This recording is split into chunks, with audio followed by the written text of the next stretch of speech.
खुदा बाप और बेटे और उल कुदस के नाम से आमीन। मेरे अज़ीज़ो, आइए हम खुदावंद अपने खुदा का शुक्र करें जिसने आज का ये खूबसूरत दिन हमारी ज़िंदगी में बढ़ा दिया। तो आइए अज़ीज़ो, हम आज के दिन का आगाज़ बाइबल मुक़द्दस में से पाकमा कलीसिया की चुनी हुई तलावतों से करते हैं। खुदा मूसा के साथ रूबरू गुफ्तगू करता था। हमारे लिए आज की पहली तलावत खरूज की किताब उसका 33वां बाब 7वीं से 11वीं और फिर 34वें बाब की 4 से 9वीं और फिर 28वीं आयत। और मूसा ने खैमा को लिया और खैमा गाह से बाहर दूर उसे खड़ा कर दिया और उसका नाम खैमाए इज्तमा रखा। तो ऐसा हुआ कि जो कोई खुदावंद से कुछ पूछना चाहता वो खैमाए इज्तमा को जो खैमा गाह से बाहर था जाता। और ऐसा होता था कि जब मूसा खैमा की तरफ जाता तो तमाम लोग उठते और हर एक अपने खैमा के दरवाज़ा पर खड़ा हो जाता और मूसा के पीछे देखता रहता जब तक कि वो खैमा में दाखिल ना हो जाता। और यूं होता कि जब मूसा खैमा में दाखिल होता तो बादल का सतून नीचे उतरता और खैमा के दरवाज़ा पर ठहरा रहता और खुदावंद मूसा से बातें करने लगता।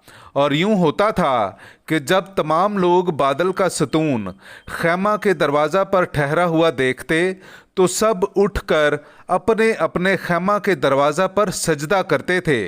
और खुदावंद मूसा से रूबरू गुफ्तगू करता था जैसे कोई शख्स अपने रफ़ीक से गुफ्तगू करता है।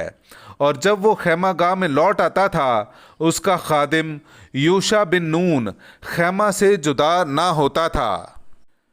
तब उसने पहली लौहों के मुताबिक पत्थर की 2 लौहें तराशीं और जैसा खुदावंद ने उसे फरमाया था मूसा सुबह सवेरे उठकर दोनों पत्थर की लौहें अपने साथ लेकर कोहे सीना पर चढ़ा। तब खुदावंद बादल में नीचे उतरा तो मूसा उसके पास वहाँ खड़ा हुआ और उसने नाम से पुकारा खुदावंद। और खुदावंद उसके आगे से गुजरा और खुदावंद ने पुकारा खुदावंद खुदाए रहीम व मेहरबान, बड़े तहम्मुल वाला, बड़ी रहमतों और वफादारी वाला, हज़ारों पर मेहरबानी रखने वाला, बदी और ख़ता और गुनाह का बख्शने वाला, कोई ख़ताकार उसके सामने बरी ना होगा। वो बाप दादा के गुनाह का बदला लड़कों को और लड़कों के लड़कों को 3री और 4थी पुश्त तक देता है। तब मूसा ने जल्दी की और ज़मीन पर गिरकर सजदा किया और कहा, ए खुदावंद, अगर मैं तेरी नज़र में मकबूल हूँ तो खुदावंद हमारे बीच में चले, क्योंकि ये लोग सख्त गर्दन हैं, और हमारे गुनाह और ख़ताएँ मुआफ़ कर और हमें अपनी मिरास बना। और मूसा खुदावंद के पास 40 दिन और 40 रात रहा, ना रोटी खाई और ना पानी पिया। और उसने अहद का कलाम यानी 10 अहकाम 2 लौहों पर लिखे। पाकलाम का पढ़ा और सुना जाना हम सब के लिए बाइस बरकत हो। खुदा का शुक्र हो। खुदावंद रहीम और मेहरबान है। मेरे अज़ीज़ो, आइए हम खुदावंद अपने खुदा की हम्द व तारीफ़ करें। मैं आपके सामने पढ़ूंगा ज़बूर नंबर 103 उसकी 6ठी आयत से लेकर 13वीं आयत तक। खुदावंद अदालत का काम करता है और तमाम मज़लूमों के लिए इंसाफ करता है। उसने अपनी राहें मूसा को और अपने काम बनी इसराइल को दिखाए हैं। खुदावंद रहीम और मेहरबान है, वो तवील उल सब्र और नहायत शफीक है। वो हमेशा के लिए खफा ना रहेगा और ना अब तक झिड़कता रहेगा। वो हमारे गुनाहों के मुताबिक हमसे सलूक नहीं करता और ना हमारे जराइम के मुताबिक हमें बदला ही देता है। क्योंकि जिस कदर आसमान ज़मीन से बुलंद है उसी कदर उसकी रहमत उससे डरने वालों पर है। जिस कदर मशरिक मगरिब से दूर है वो हमारे गुनाह हमसे उतनी ही दूर कर देता है। जिस तरह बाप अपने बच्चों पर रहम करता है उसी तरह खुदावंद अपने डरने वालों पर रहम करता है। पाकलाम का पढ़ा और सुना जाना हम सब के लिए बाइस बरकत हो।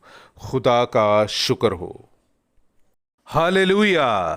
ए खुदावंद, तेरी बातें रूह हैं और वो ज़िंदगी भी हैं। हमेशा की ज़िंदगी की बातें तो तेरे ही पास हैं। हालेलुया।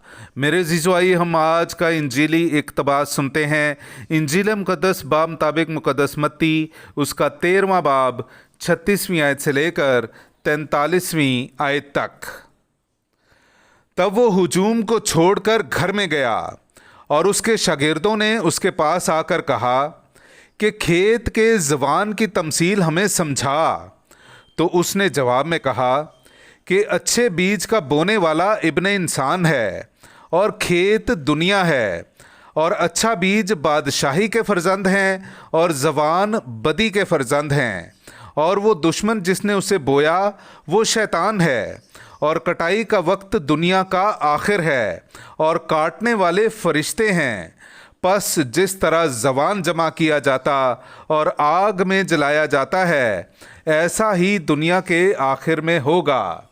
इब्ने इंसान अपने फरिश्तों को भेजेगा और वो सब ठोकर खिलाने वाली चीज़ों और बदकारों को उसकी बादशाही में से जमा करेंगे और उन्हें आग की भट्टी में डाल देंगे। वहाँ रोना और दांतों का बजना होगा। तब रास्तबाज अपने बाप की बादशाही में सूरज की मानित चमकेंगे। जिसके कान हों वो सुन ले। पाक कलाम का पढ़ा और सुना जाना हम सब के लिए बाइस बरकत हो। खुदा का शुक्र हो।